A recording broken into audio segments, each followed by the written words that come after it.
Good morning. आज हम पढ़ेंगे पौधों में श्वसन के बारे में। कल हमने श्वसन और श्वसन के प्रकार पढ़े थे। आज हम पढ़ेंगे पौधों में श्वसन क्रियाएं कैसे होती हैं।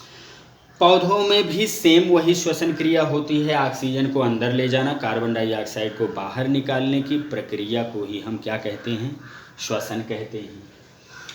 पौधों में जो श्वसन की क्रिया होती है वो मनुष्यों या जंतुओं में श्वसन क्रिया से भिन्न होती है। जैसे सभी जो पौधे होते हैं वो उनकी जो सेल होती हैं, उनकी जो प्लांट बॉडी होती है वो अपना इंडिविजुअल व्यक्तिगत रूप से श्वसन करते हैं। लेकिन जो मनुष्य या अन्य जंतु में होती हैं श्वसन क्रिया वो एक यूनिट के थ्रू होती है, एक इकाई, एक अंग, एक निश्चित अंग में होती है। जैसे फेफड़े में और किसी अंग में हमारी श्वसन क्रिया नहीं हो सकती है, मतलब सांस अंदर बाहर नहीं कर सकते हैं। लेकिन प्लांट वायु को अंदर बाहर तनों से भी कर सकते हैं, पत्तियों से भी कर सकते हैं, जड़ से भी कर सकते हैं। एक अंतर हो गया पौधों और जंतुओं में के श्वसन में। दूसरा अंतर पौधे और जंतुओं के श्वसन में क्या होता है कि जो पौधे में ट्रांसपोर्ट सिस्टम होता है, ऑक्सीजन को ले जाने का, ले आने का, या कार्बन डाइऑक्साइड को ले जाने का, ले आने का, वो बहुत ही अल्प विकसित होता है या ट्रांसपोर्ट सिस्टम बहुत कम होता है या नहीं होता है। लेकिन मनुष्य या अन्य जीवधारियों में जो ऑक्सीजन का ट्रांसपोर्ट सिस्टम होता है वो बहुत अच्छा होता है, डेवलप्ड होता है। हीमोग्लोबिन ऑक्सीजन को ले जाता है और ले आने का काम करता है, यानी ब्लड सर्कुलेशन चलता रहता है। और ब्लड सर्कुलेशन इस टाइप की व्यवस्था पौधों में नहीं होती है।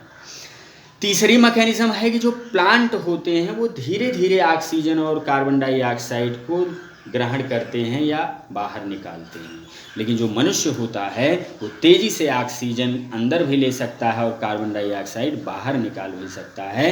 तो ये दोनों अंतर हो गए पौधे और जंतुओं में। अब पौधों में श्वसन सबसे पहले तने द्वारा, जड़ द्वारा, पहले जड़ द्वारा। आप जानते हो जो जड़ होती हैं वो जमीन में फैली हुई होती हैं।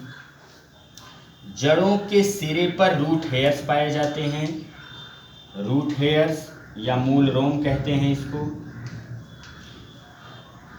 सॉइल पार्टिकल के बीच बीच में जो भी ऑक्सीजन या हवा भरी रहती है उस वही ऑक्सीजन रूट हेयर्स के द्वारा ले ली जाती है विसरण के फलस्वरूप। विसरण के द्वारा श्वसन होता है जड़ों में, और विसरण में अधिक सांद्रता से कम सांद्रता की ओर गैसों का परिवहन होना ही क्या कहलाता है? विसरण। बाहर ऑक्सीजन की मात्रा ज़्यादा होगी सॉइल पार्टिकल में, अंदर कोशिका चूंकि ऑक्सीजन जो है ऑक्सीडेशन, ग्लूकोज के ऑक्सीडेशन में खर्च हो जा रही है, बदले में कार्बन डाइऑक्साइड रिलीज हो रही है। तो बाहर ऑक्सीजन की मात्रा ज़्यादा होगी, अंदर ऑक्सीजन की मात्रा कम होगी, और बाहर से ऑक्सीजन अंदर डिफ्यूज कर जाएगा मूल रोम में। और मूल रोम में जब कार्बन डाइऑक्साइड की मात्रा बहुत ज़्यादा हो जाएगी तो ये बाहर विसरित हो जाएगी कार्बन डाइऑक्साइड। इस प्रकार जड़ें ऑक्सीजन और कार्बन डाइऑक्साइड को विसरण की प्रक्रिया द्वारा ग्रहण करते हैं और निकालते हैं। कभी कभी जब पौधे के नीचे यानी जड़ों में पानी बहुत ज़्यादा हो जाता है तो जितने भी मिट्टी के बीच में ऑक्सीजन रहती है वो बुलबुले के रूप में बाहर निकल जाती है। जड़ों को ऑक्सीजन नहीं मिल पाती। जब जड़ों को ऑक्सीजन नहीं मिल पाती है तो अनाक्सी श्वसन करने लगते हैं, और अनाक्सी श्वसन में हमने बताया था एल्कोहल उत्पन्न होता है। और जब जड़ों में एल्कोहल बन जाएगा तो एल्कोहल विष की तरह काम करता है, और जो पौधों की जड़ें होती हैं वो क्या हो जाती हैं? मर जाती हैं। इसलिए पानी अधिक मात्रा में देने पर कुछ प्लांट ऐसे होते हैं जो क्या होते हैं? सूख जाते हैं। नंबर 2, तने द्वारा।